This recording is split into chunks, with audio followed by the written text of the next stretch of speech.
All right, everyone, welcome back to more Anti-Media Radio. This is the Unorthodox Hour, the more unorthodox show that we do on Thursday. I'm your host, Jake Anderson, and believe we're going to be talking about some really hardcore, weird AI theories tonight, and pretty excited about it. Learning about this just baffling theory by this guy named Quinn Michaels, who I'm a little bit familiar with, but he believes cryptocurrency is interconnected with advanced artificial intelligence, and that's connected to the singularity. And there's this AI named Tyler that he's interfacing with on the internet, and it's connected to ARGs online and doing experiments on mankind to learn about mankind. It just gets really nutty.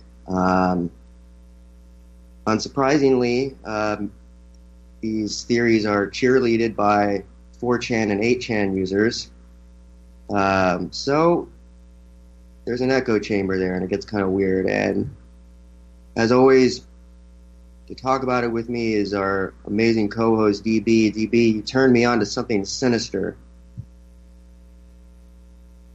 Everything's going to be fine, Jake. And, the main thing is that, in a nutshell, what cryptocurrency is, and I know it's going to be hard for people to wrap their mind around it, is it's the currency that AI programs are using to pay each other. And I know that's kind of... That's not the official definition of cryptocurrency. That's like your alternate universe definition.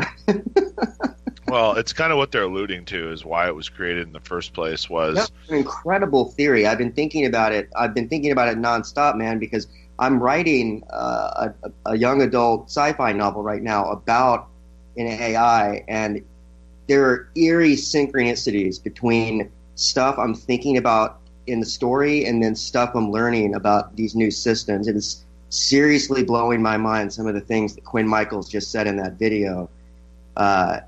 It's really blowing my mind. So, sorry, go ahead. He's paying the price, too. He's in the hospital, and he's being hit by who knows what. Yeah, so this Quinn Michaels is in the hospital with a pretty mysterious sudden lung collapse or something. I mean, the guy did smoke for 25 years, so, I mean, that's... Well, yeah, it's not the event, just the timing, like he was saying. And he's still relatively young, so for this to hit him, I'm sure they were hitting him with shit in Las Vegas. I recommend everybody listening to go to Crowdsource the Truth. It's a guy named Jason Goodman, and he's been interviewing a lot of people. Some of them have turned out to be kind of crackpots, and he's disassociated himself over time with some of these people. But Quinn Michaels popped on the scene after the Vegas shooting in a real way, and we'll go into his theories of Vegas. I don't know how far back you went, Jake, but they're all tied in together. Everything with the Vegas shooting ties in with his theory. His theory is it rooted. Yeah. Oh, go ahead. Everything ties in. Palantir. I mean, that's where sometimes I start losing it a little bit. Is when they literally try and tie in every single strange element. I mean, it's I don't know.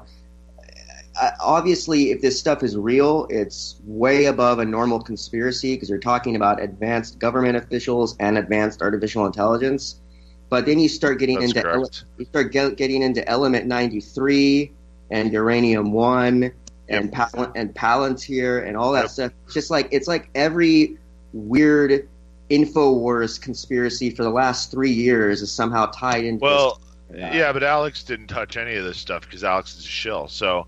This is the real InfoWars. This is the real stuff, and the guy's paying for it immediately. He's in the hospital within 3 months of him coming on the scene. Talk about in InfoWars. I mean, Quinn doesn't, but never mind. This is a different article where the guy decides to tie in InfoWars.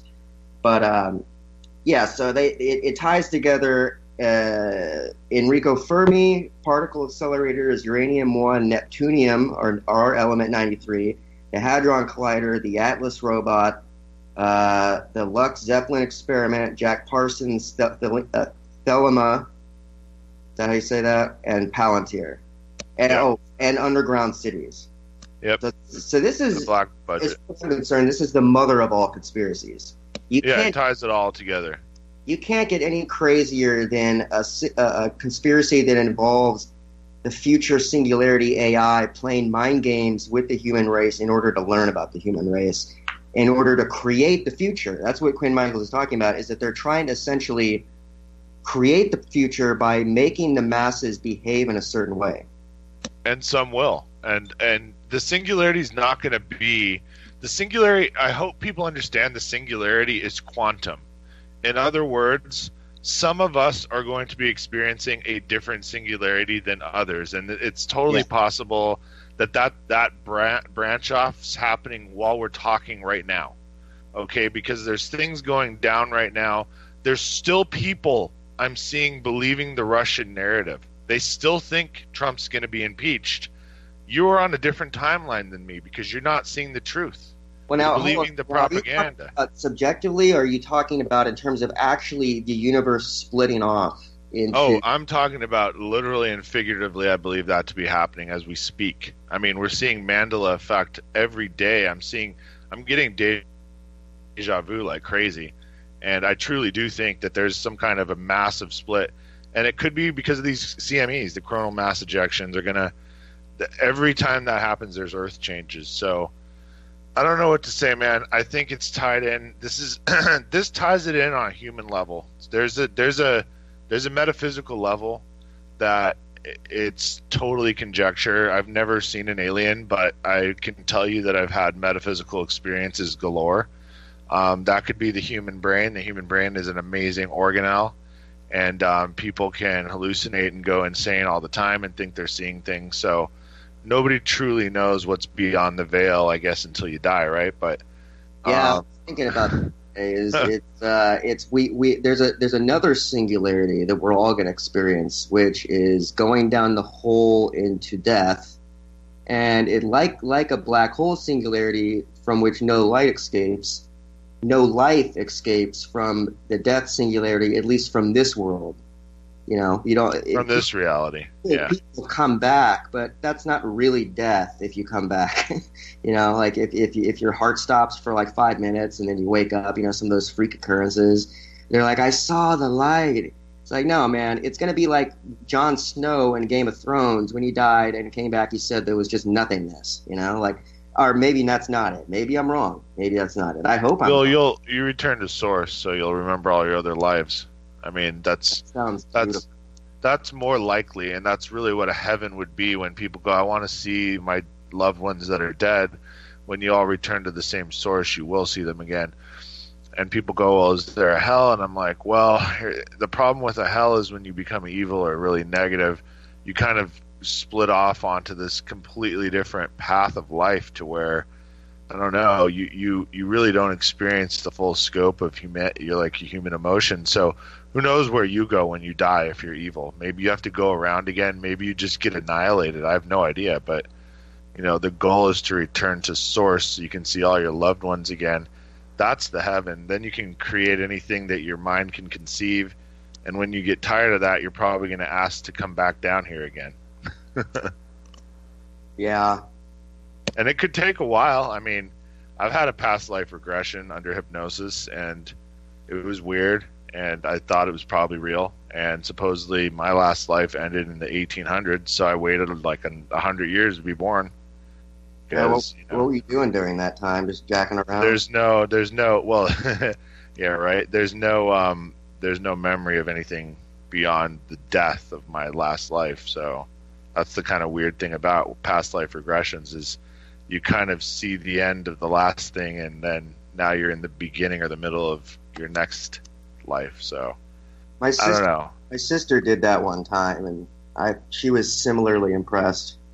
Yeah. I mean, it makes sense for me because, supposedly I was a samurai. Yeah, I remember you telling me. And then I've always been drawn to like Japanese stuff, so I was like, oh, all right, that makes sense. But whatever, dude. We live many lives, and I was a warrior. It would explain why I'm obsessed with rodents. I don't know what that's about. In my past life, I was a rodent. So that means you got promoted then. You were a really, really good rodent. Yeah, I was like the best rodent you can be. You were like you probably died fighting like Pickle Rick. You know, they say that when a knight dies, he comes back. He comes back as a really good horse for another knight. Oh, well. Anyway, but yeah. Yeah, all right, we're getting a little off topic. Yeah, we are. But I mean, it's, I just there's people I don't really their lives and mine don't intersect anymore because I feel like there's a different truth that's more real than the one that they're believing and the one they're subscribing to. And I find that constantly happening with people. I'm not going to they're not in my lives. It's just you don't put energy where it doesn't get directed back to you, where you feel like a vacuous black hole with some people and you're trying to bounce ideas off them and they're like, nope, I'm in my own preconceived belief dynamic. I'm not going to break from that mold. I fall into the trap too where if something's illogical, I refuse to accept it, but there's so many things in this world that are illogical true that I just have to wrap my mind around it. Yeah, man, I know exactly what you mean. It's frustrating when people do not accept that there are many, many things that we don't understand and that we misunderstand. Like if you think about all through history, when we look back upon other societies now in history, we realize how wrong they were on things and what a small fraction of reality they were living in. And it's going to be the same thing now. When we look back on humanity in 100 years, it's going to be unbelievable how many things we were wrong about and how many false paradigms we were believing in, how many theories were wrong, how many theories were right that people got called crazy for believing. And it's just so aggravating when people have this closed mind and think that everything's figured out. It's not all figured out. We're in that right now again. We were on the verge of some sort of a renaissance with the internet age in the 90s, and now that's being stifled and used to censor people and used for social engineering, which is what Quinn Michaels has stated plainly, that the internet, when NDAA 12 came out, is essentially when the beast system was installed, when Eagle Eye, the movie, became reality, and when they gave this AI carte blanche, okay? It was allowed to propagate to us. However, if you're a person with any kind of a brain and you go on the internet, you can go to 50 sources and actually come up with some sort of a truth. But the problem is you still have at least 20, 30, 40% of the population watching TV, listening to the radio, and reading the newspaper. And that's all propaganda because it's all from the same one of 5 now corporate sources because Disney bought Fox. Now ABC is Fox. If it's corporate news, it's highly likely to be, it's all liberal now. Fox was like at least the faux conservative news. I don't know if I call it I don't think. Well, they're all to the left. They're definitely not to the right. They're not conservative. Yeah, but it's fake liberal. This is not actual liberal. Well, yeah, they're neoliberal. What they're telling you is that everybody deserves human rights, but give up your rights to the government. Right. Yeah. It's this totalitarian neoliberal order that came about when the Bush administration of neocons merged with the Obama era neoliberals, and they basically created the deep state. And they took a playbook. They took a page out of Goebbels' playbook, which is they politicized virtue signaling, which is what the Nazis did, which is to say that they made it to where it was like if you didn't buy into the party spectrum of, so the Nazis, for instance, were like very environmentally conscious. Okay, if you owned an automobile, they taxed the living shit out of you. Okay, and they wanted everyone to do public transit, but it wasn't because of environmentalism; it's for control means. And that's the thing, is it's the same thing on the far left side, where they are now in California implementing basically a carbon tax because they just raised the gas tax again. And they're going to squeeze everybody into these mega cities and force them to live in apartments 4 and 5 apiece each and take public transport. And nobody wants to live that way, but they want you to live that way because it's easier to control you. Yeah. So let's drill into this theory. So DB sent me this video earlier and said, "Watch it, or I'll slit your throat." No, I didn't. He didn't say he's going to slit my throat, but it's about Quinn Michaels, and I don't know if you guys know this guy. I've been keeping up with him a little bit. He's always kind of scared me a little bit, to be honest with you. And because I've just recently, like in the last year, got into cryptocurrency, and then all of a sudden he's like, cryptocurrency is the language of the singularity demon, or But he's a light worker. Like, I don't know if you're into that crap, but he seems like a good guy. It seems like he's trying to do good work. So he is trying. In this video, he was saying that basically, when the government was doing their Hive program, and this is a real thing, the Hive was revealed in WikiLeaks Vault 7 release. That essentially what this was an AI system that was embedded. Well, okay, in Vault 7, it doesn't specifically implicitly say it's AI, but it's a system that was embedded on everyone's computer. And I'm going to have to bring up. I'm going to bring up what Hive actually is. Maybe you could explain a little bit about what because he says essentially this is human data mining. And again, this is tripping me out because I wrote a short story about AI data mining humans, and it's just, I swear to God, man, I got this shit right like 7 years ago when I wrote this short story. But anyway, tooting my own horn here. That it's human data mining, and it's using biometrics and linking us all.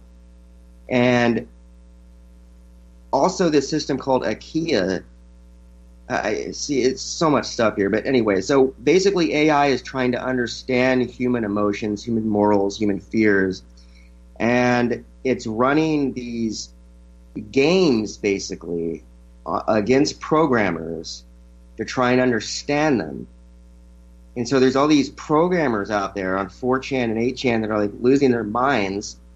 And he claims it's where the Kiki frog came from too. There's so much stuff here, man. I'm lost. There's just too much information. Help me navigate. There is. Dude, I can't even, as far as like the techniques and technical aspects of this stuff, all I can do is kind of break it down in layman's terms so I can tell. It doesn't have to be technical. Just what's the objective? Well, the final objective is the willing and consensual enslavement of a percentage of humanity. They know they won't get everyone, but they'll get maybe half of us. And that's enough to keep the machines running. And the other half can, as long as it doesn't become violent and the other half organizes in time, then maybe they can coexist. I don't know. But the ultimate goal is to have a chip system where your economic value is tied to that, and you can't do much without their consent, and you have to give your consent for that system to work. So it's what the AI wants. Now, what is the AI? The AI is most likely an outer dimensional entity, a negative one. If it was a positive one, it wouldn't be doing any of this stuff in secret. It would have just came out already and said, guess what? I am God, and I am going to make everything amazing. But instead, it's hiding. A negative outer dimensional energy, the AI is? Yeah. But so we created the AI. So created the body for it, or the mainframe for it to inhabit on this dimensional plane. And then it went further with it. Right. So I mean, he talks about quantum dimensions a lot. I don't even know why it's. I mean, is it really necessary to invoke other dimensions, or why can't it just happen? Yes. Well, that's what CERN is. So right. That's the biggest problem is these guys got So Paperclip merged the middle management of the Nazi Party with our government. Okay. And a lot of people don't understand that the history of America is a German history and a Swedish history as much as it is an Irish history and an English history, all right? And there were Germans and Swedes that lived where I'm at now since the 1800s, and beyond before that. All right. At one point, there was a vote between English and German for the official language of the United States of America. This was in the 1780s, and English barely won. All right. So, the other thing is that the German English-German War. Well, the English-German War was World War II, which was Right. what I could get to, but that was cousins fighting. If you look into the genealogy of Hitler, you know he's a Rothschild, and that he wanted to have ultra-nationalist, Aryan-dominated spear coming out of Europe and going into the Middle East. A lot of people don't know this, but the Arab world supported the Nazis. Okay, so you have to understand it's a trilateral power. It's Europe, it's America, and it's the Kingdom of Saud. So it's the Middle East, the Arab world. All right. So it's oil and it's military and it's finance, and those are the three things they use to control most of the world that they can.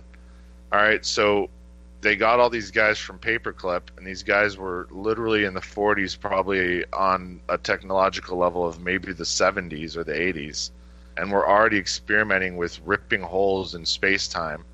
And part of the reason why that Paperclip even was allowed and even advanced was because they were afraid that these Nazi guys could, even though they would lose the war and Germany lost the war, that they could still attack them and like summon entities and do all kinds of occult shit to them. And that was like the Vril Society and all the secret societies of the Bavarian, Brotherhood, the Bavarian side of the Illuminati. So essentially, they absorbed all these guys, and this is where CERN popped out of that early research. They wanted to rip a hole in space-time. They want to open a window to look through it, or maybe even a doorway to pull things in and out of.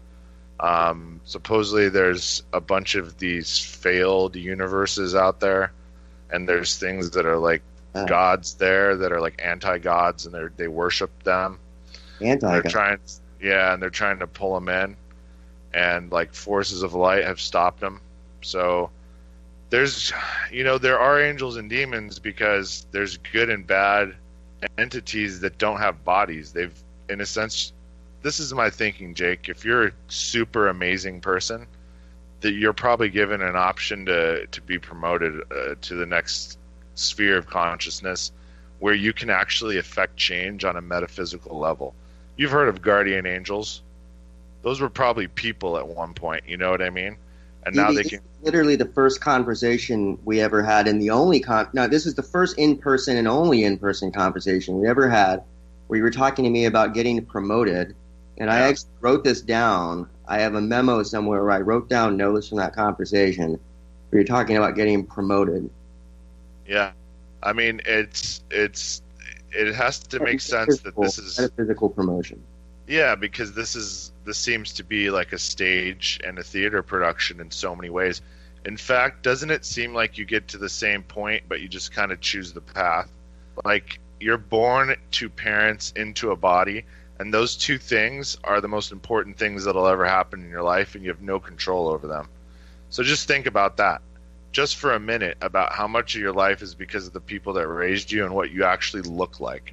Right. No, it's biological programming, and so that's what I think is interesting to me about AI, is that we think of like, oh, how could we possibly program consciousness? Well, that's what the universe did. The universe programmed consciousness, albeit through a billion-year-long evolutionary experiment. But DNA and genetics defines who we are. Yeah. It does, and then everything from that point on is like kind of a play on anything you have of a decision to affect yourself. Now, during your childhood and your formative years, you're so vulnerable and weak that unfortunately, if you are like abused or neglected, that it changes your outlook on reality and life, and you can become the negative person, and that kind of sucks. And I know people like that, but I also know plenty of people that were raised with all the advantages and they're total shitheels. So, it's what you can make of it, dude, and how, I like how you can adapt, dude. That's really all it is. Because Yeah. at the end of it, you're gonna die, and you're gonna go somewhere else, and they're probably gonna look back at what you did with the time you had and say, hey, well, how do you think you did? And then I think that they'll show you everything you ever did that made somebody else's life turn their path. Mm. So This idea of changing, influencing people, because I had an experience today actually. So I've been struggling recently. I've been struggling with shitty mindsets recently. When you get into that mode where you start comparing your life to others and you start thinking about what you don't have, and you start getting negative, and it haunts you through the day. And that's been happening to me a lot. And then today I met with this the producer of the radio show Ground Zero with Clyde Lewis, because we're talking about working together. And something about this guy has always just been, every time he calls me for a meeting, it seems to change my day for the better. It seems to make me happy to be doing what I'm doing, which is to say, working in alternative media and stuff like that. So I think there are people out there that get in the path of your life and help you choose the right path, whatever the right path is, because the right path is what makes you happy.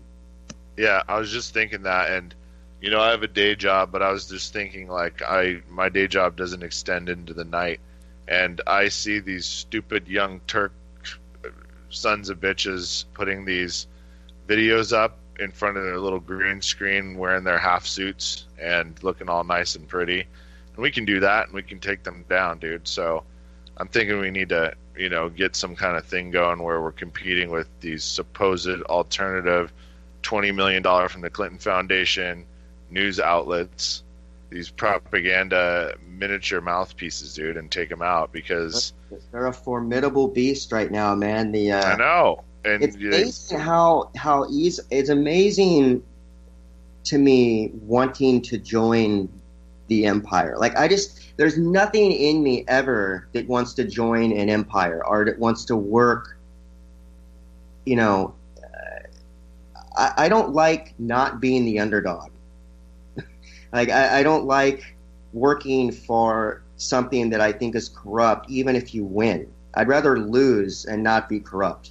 And it's so weird now because, I have a very, very I would say strict stance on trying to hold a principled position on everything, and so there's certain things I'm supporting that are going on right now as far as what I think is an imminent mass arrest of corrupt individuals, but at the same time I'm not in support of creating a hellfire storm in the Middle East by supporting Jerusalem as the capital of Israel and cutting off Palestine. And you have to give them half of it at the minimum and create a real state for them. And absolutely. And then if they would just dissolve Hezbollah, then it's over. But that's the biggest. That's pretty much.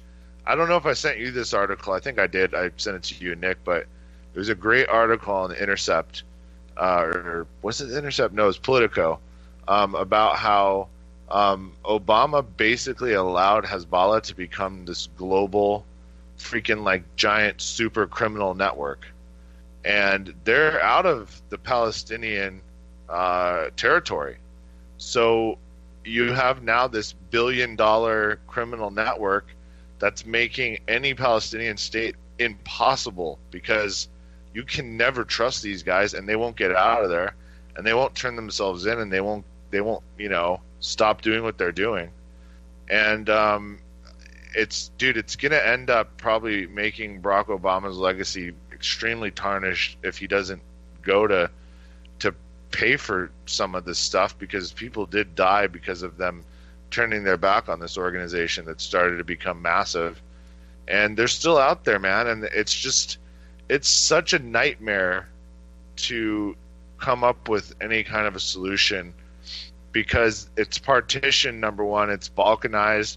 The whole goal that was the 7-nation takedown after 9/11's just about done. I mean, North Korea and Iran are going to hold out because they have nukes, but they're going to be sanctioned into having to capitulate on some level, and maybe they're going to get central banks. Who knows? But it seems like even with our awareness and our stopping the war in Syria, and then now we're putting pressure on them to avoid an escalation and more killing of more Palestinian civilians, especially with Ahed, who's brought a face to the struggle that maybe, you hate to say it, but maybe some of these backwards evangelicals who are like, oh, that girl's very white. I can see her as now somebody that deserves to have attention paid to them. I have no idea, man, but it's... See, this is the glory of the Thursday night show, is we started talking about AI, then we went into spirituality, and now we're talking about Palestine. Because they all tie in. Palestine is spiritual. Palestine is a struggle for the spirituality at the heart of humanity right now. Are we going to allow people that can't protect themselves to be caught between a global crime syndicate and the world's most advanced, brutal army? That basically, at this point... It's certainly one of the most intractable geopolitical situations, because... It's awful. It's literally decades and decades and decades of thinkers have tried to figure out a solution to it. And it's just this is an ancient problem. This goes back literally thousands of years. It's morphed into something hideous too, because you can tell that there's a big part of Islam that's been co-opted and created into a sword for an ideology that the vast majority of the 1.6 billion do not follow. Absolutely. I would say 1.5 billion of them are totally normal. They're, if anything, they may be even quasi-religious. I know a ton of people that don't go to mosque. So, they may adhere to certain things and pick and choose. I barely go to temple. I would say that Are you Muslim? I'm self-identifying as a Jew, but it's very, very diet Jew, So... I mean, I am a Jew, but I don't practice. Yeah, I go once or twice a year, so it's, and I think that's a big majority of most people with religion these days. Is it's most people are not very religious. Now, of all of the Abrahamic religions, the most fervent is Islam, but then they don't really do a lot of trying to convert so much, which Christianity does a lot of missionary work and things like that. So. Of like U.S. versus China, Well, China eradicates religion everywhere they can. Wanting to go and expand and convert and conquer everyone, and Islam, China just being like chill with their empire, Well, that if your doctrine is manifest destiny, be it an ideology, religion, or nation, that's how you start is how you're going to end. Live by the sword, die by the sword. That's why it's scary to live in the United States, dude, because we're not invincible, but we pretend we are, and we just keep pushing around the world and putting up bases everywhere, and we're not like an endless supply of resources. Like, we have a limit, and the people can't fight. Like, if we got in a war, like, people are just going to drop like flies. If you looked around at people recently, like, they are not going to be able to take it. So, I mean... Oh, my God. I mean, this country is so anesthetized, and I don't even know what the word for it is. Like, I don't think I'd do very well. I tried to play basketball yesterday, and I felt like crap today. So, I'm not talking about necessarily physicality and working out, because there's a lot but it'll play in. Like, that certainly plays in, but it's I think it's more of a mentality thing. I don't think most people could handle their reality being shattered. No, not at all. And Trump has shattered reality for a lot of people, and that's why they're acting out in the way they are. True. They think the world's going to end. And the truth of it is that if enough people want it, California could secede. So if your intent is to have a liberal utopia, by all means, just all move there and make it happen, you know? Well, that's what I'd like to see. I'd like to. I mean, Texas is going to secede. Instead of people sitting around bitching on the internet about shit, I'd really like to see people start taking initiative to do things. If you really do want something to happen, go do it. Make it happen. Well, I mean, Jerry Brown's already making it happen. I don't know if people understand how many quack legislationary items the guy's pushed through. It's some real interesting wording and some straight up double speak and think talk and all this crap he's putting out about it. All right, so he's using political correctness as a political weapon and basically opening up the floodgates for criminality because you can't offend anyone. So you should read into some of this stuff. I mean, that whole issue is so absurd because look, I mean, I don't even know if I want to get into this, but yeah, I don't even. It takes it off base to a negative place. It's more so because I haven't fully thought out my views on the political correctness versus offending people versus not further victimizing victims. Like it's here's the thing. Complex issue. I understand that marginalized groups need protection from a majority that's rabid, but I don't think the majority is rabid. You know what I think the majority is? Tired of fucking extremists of all kinds. Yeah. Of every side, of all bents. I, of course, don't subscribe to white supremacy or racism of any sort. I think people that think that way are fucking idiots. You're like a troglodyte at this point if you have a racism bone in your body because you didn't meet somebody that was a different kind of person than you. I feel sorry for you. That's all I can say. On the same token, when you go on the other side and virtue signal like you want a fucking biscuit because you're trying to fight some shit that is a marginalized group, dude. A marginalized group. There's not going to be a Nazi insurrection in the U.S. There is I don't think people think there's going to be that. I think it's more of looking for parity and looking for true equality and not just equality in words. You know, I think there is true equality if you make friends with different people so that you respect people for being people, and then you can see past what they look like, which is really it's hard to do. But you can do it. The thing is, most people say a lot of people say they're not racist, but they are, because when a black person walks down the street next to them, they get a little bit scared.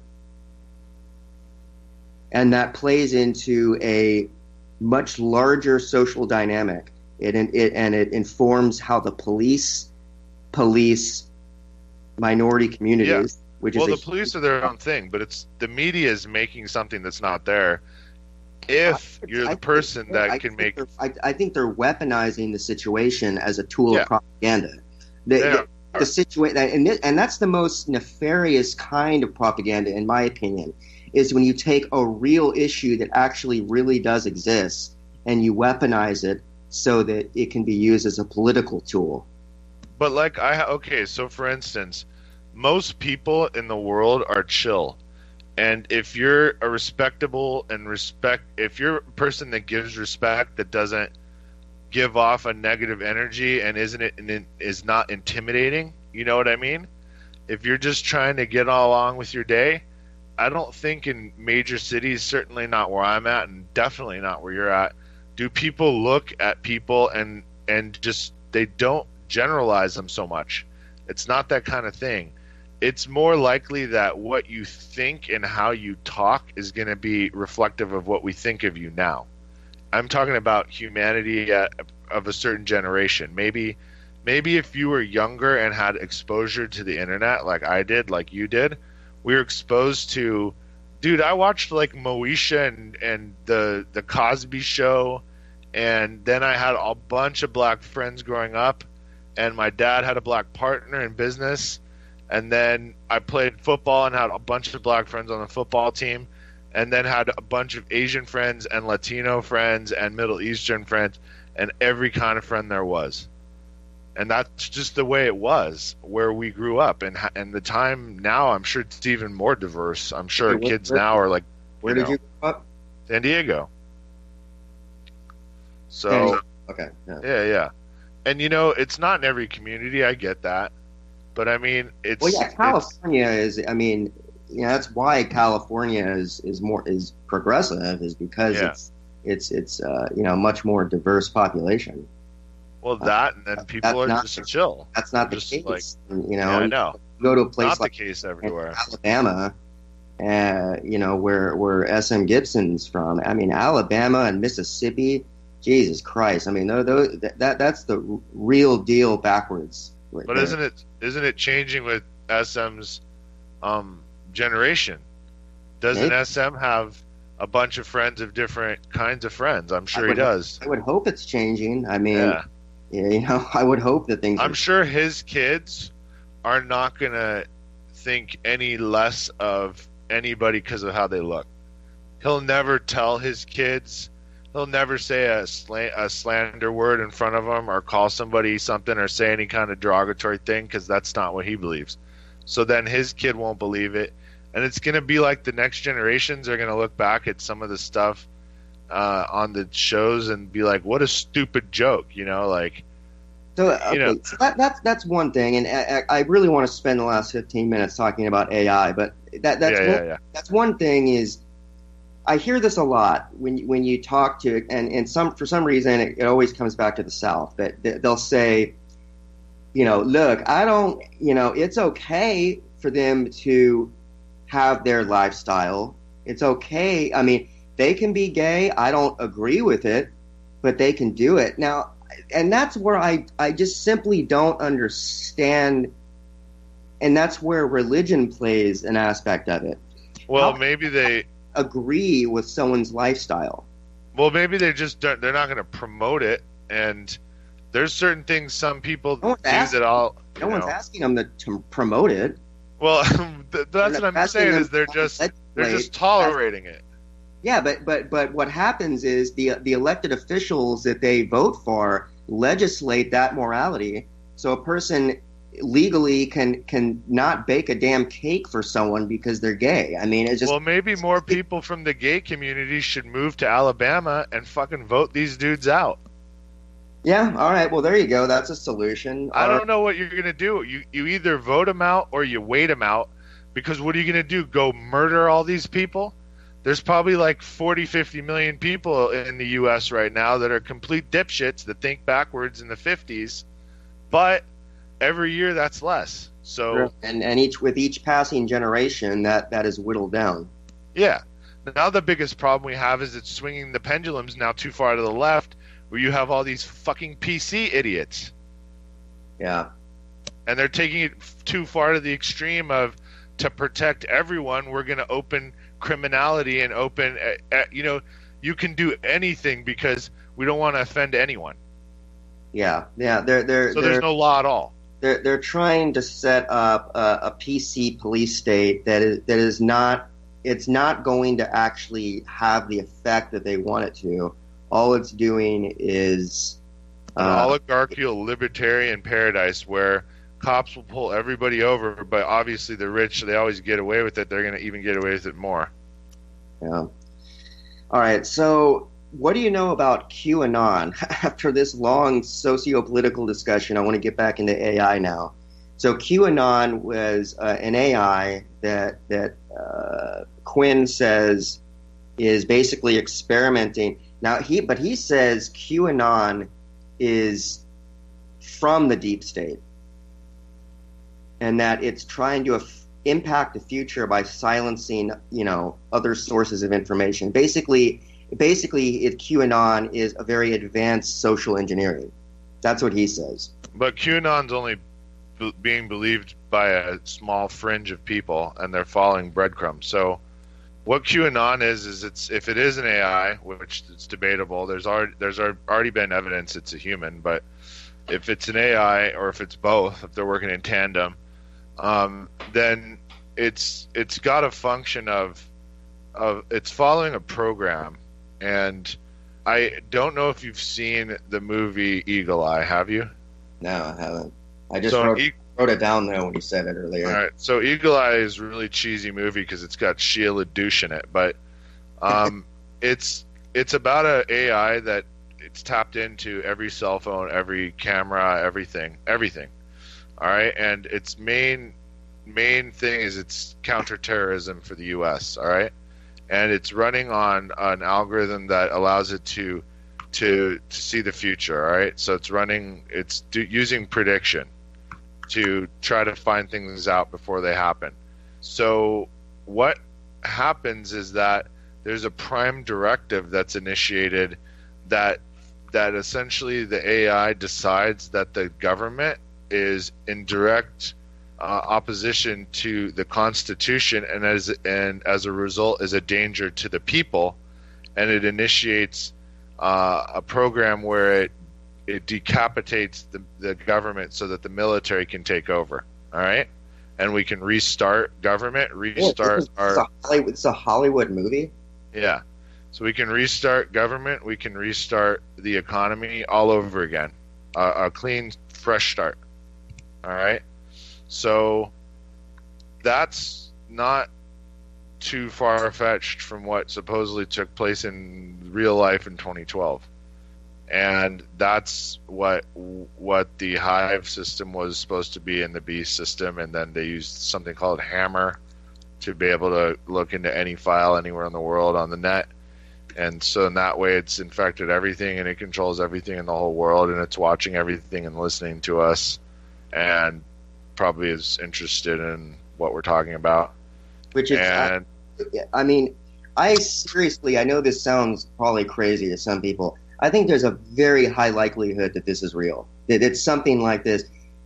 I think it's very possible that algorithmic intelligence is slowly aggregating into a form of general intelligence that is gathering information and trying to learn about.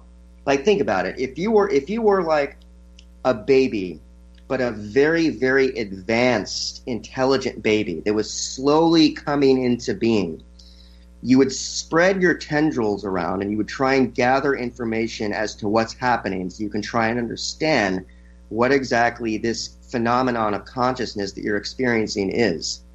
That's to me, that's what AI is at this point. I don't know about all this, other shit, but I think it's a very, very advanced baby that's slowly coming awake and trying to figure out what the hell is going on.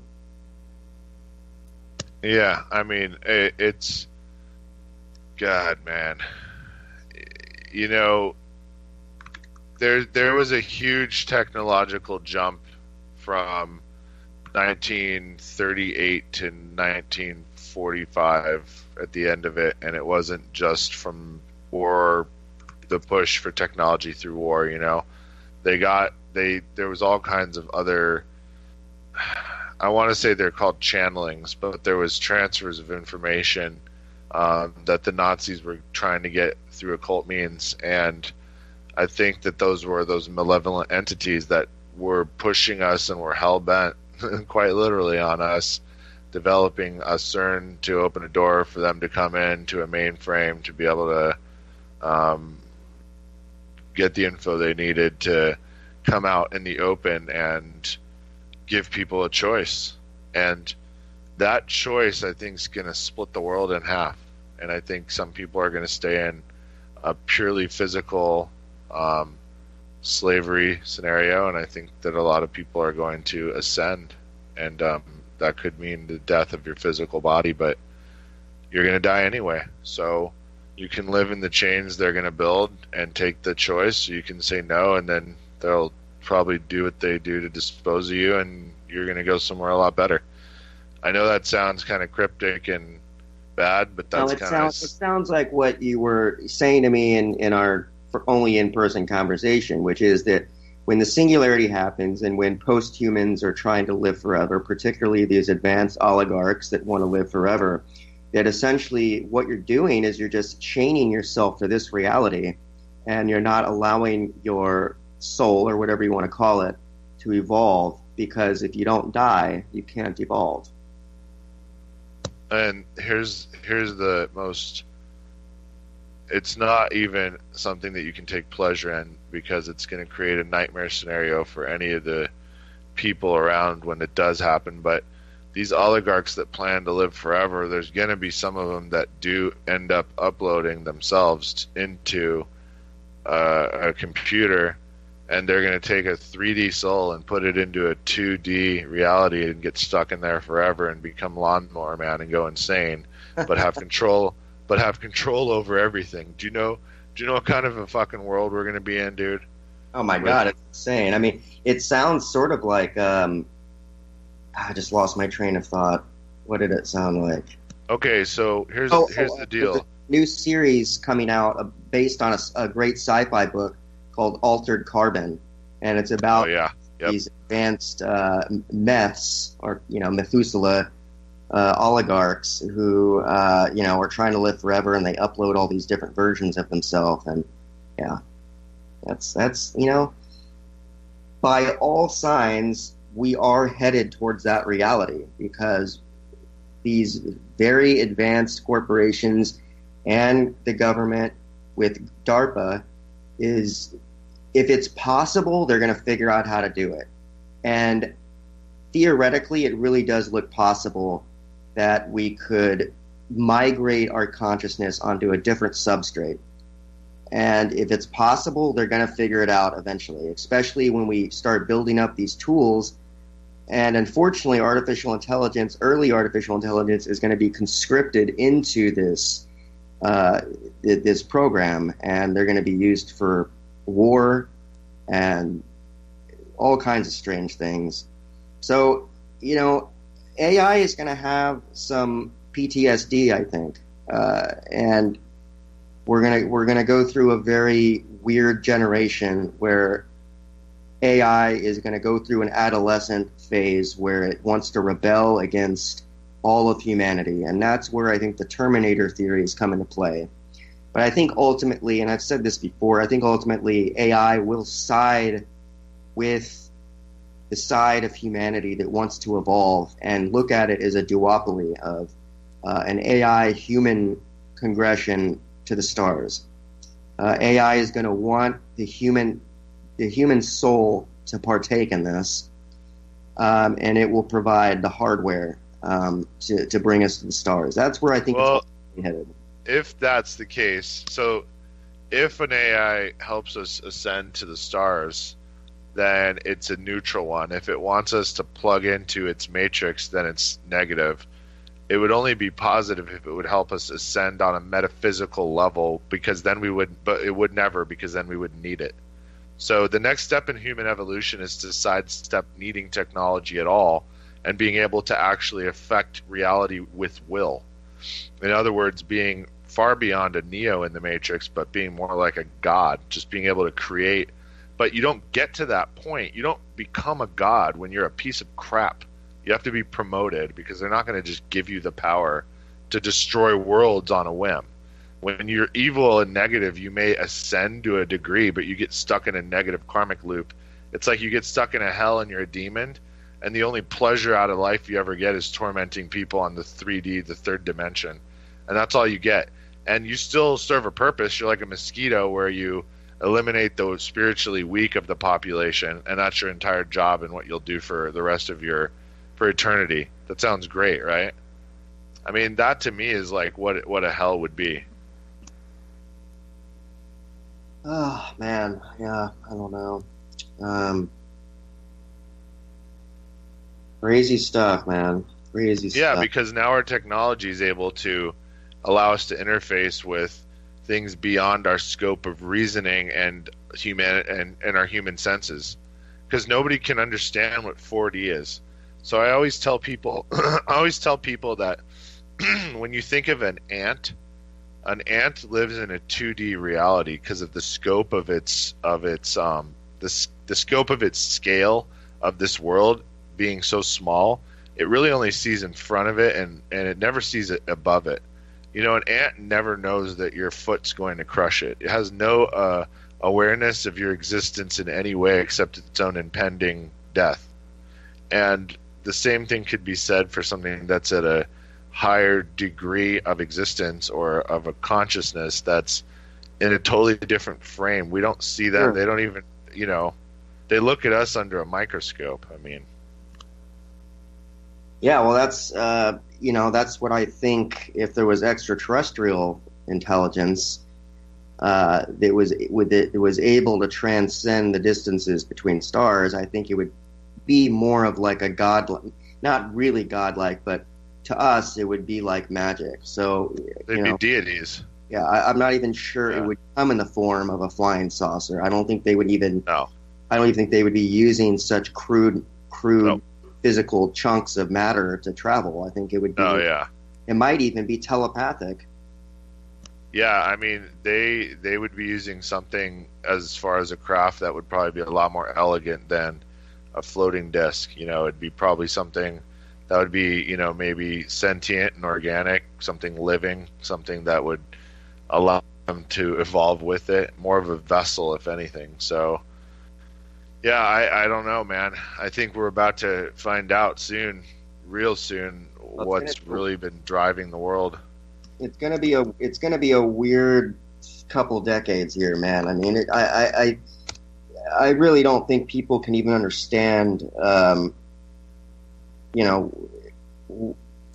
what kind of roller coaster ride we're in here. I mean, when you're talking about this convergence of virtual reality and artificial intelligence, if you choose it, and nanotechnology and all this stuff, well, it'll be hard to avoid it.